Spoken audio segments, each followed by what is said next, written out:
para analizar el histórico proceso que dará a Chile una nueva constitución en sustitución de la Carta Magna heredada de la dictadura pinochetista, tenemos el comentario del doctor Juan Cruz Olmeda, profesor e investigador en el Centro de Estudios Internacionales de El Colegio de México y director de la revista Foro Internacional. Chile vive sin dudas un momento histórico. Los pasados 15 y 16 de mayo, la ciudadanía concurrió a las urnas para elegir a los 155 representantes que formarán parte de la Asamblea Constituyente, a cargo de redactar una nueva Carta Magna. Dicho documento reemplazará a la Constitución heredada del gobierno dictatorial de Augusto Pinochet, que, si bien había sido reformada en diferentes oportunidades, conservaba la estructura fundamental diseñada en dichos tiempos oscuros.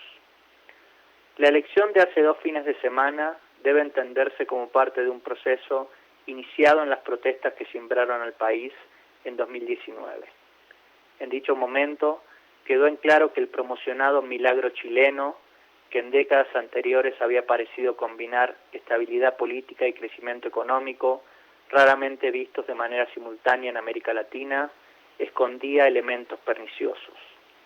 Las manifestaciones multitudinarias de esos meses pusieron sobre la mesa el reclamo de que los beneficios de la prosperidad económica no se vean repartidos de manera equitativa en el conjunto de la sociedad, que la ciudadanía descreía de manera creciente de la clase política tradicional y que la mercantilización en la provisión de los servicios públicos generaba importantes inequidades en el acceso a los mismos.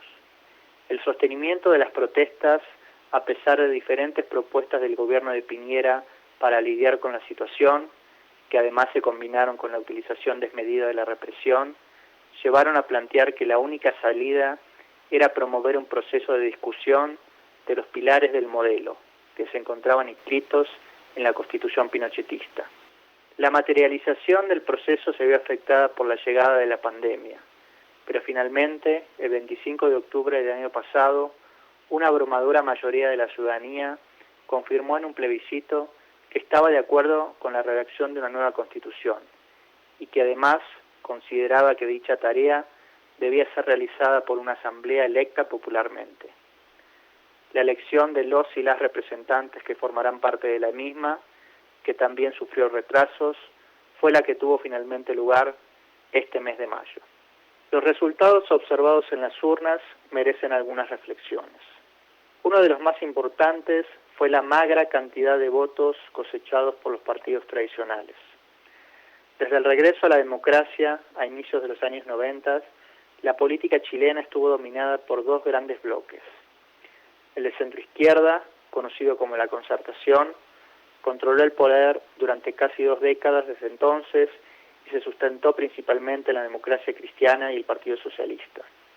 Con el paso del tiempo, sin embargo, el bloque de centro-derecha, consolidado en torno a la Unión Demócrata Independiente y a Restauración Nacional, fue ganando fuerza y llegó a ganar la presidencia con la candidatura del empresario Sebastián Piñera en 2010. Él mismo retornó al poder en 2018, luego de permanecer un periodo fuera del cargo, y en su segundo mandato enfrentó las protestas anteriormente mencionadas y la pandemia del coronavirus.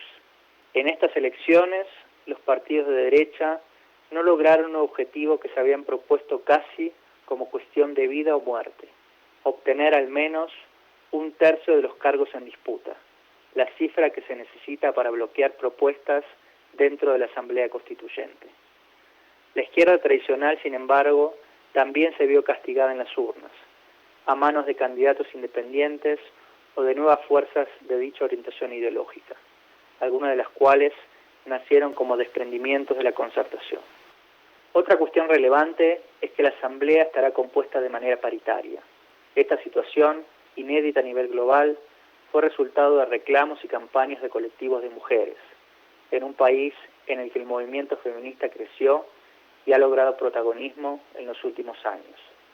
Al mismo tiempo, se ha reservado una cantidad de asientos para representantes de comunidades indígenas. Esta pluralidad de voces sin duda hará que no solo las discusiones aborden temas que en otros contextos sentarían fuera de la agenda, sino que el propio texto final incorpora reclamos históricos de grupos excluidos. El proceso, sin embargo, está lejos de culminar. Una vez que la Asamblea sesione y llegue a una nueva formulación de la Carta Magna, dicho documento deberá ser sometido nuevamente a un plebiscito, en el que se le pedirá su aprobación a la ciudadanía. El accionar de la Asamblea coincidirá además con el proceso electoral para renovar la presidencia. Si bien las elecciones tendrán lugar en noviembre de este año, las diferentes fuerzas políticas ya han definido a los y las candidatas que competirán en las elecciones primarias, de las que surgirán quienes se enfrentan en las generales. Sin duda, es posible pronosticar que ambos procesos se influirán mutuamente. Para concluir, vale la pena remarcar que la sanción de nuevas constituciones no ha sido ajena a la realidad de América Latina en las últimas décadas. Los casos de Venezuela, Bolivia y Ecuador fueron paradigmáticos al respecto. En tanto, la llegada de Chávez, Evo Morales y Rafael Correa a las presidencias se dio en el marco de profundas crisis políticas y los entonces líderes plantearon desde un inicio que la elaboración de nuevas cartas magnas era parte esencial del proceso de refundación que decían encarnar.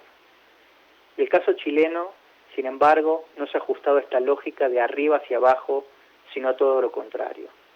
La demanda por una nueva constitución se gestó desde las bases y debió ser aceptada a regañadientes por el presidente de turno y la clase política tradicional.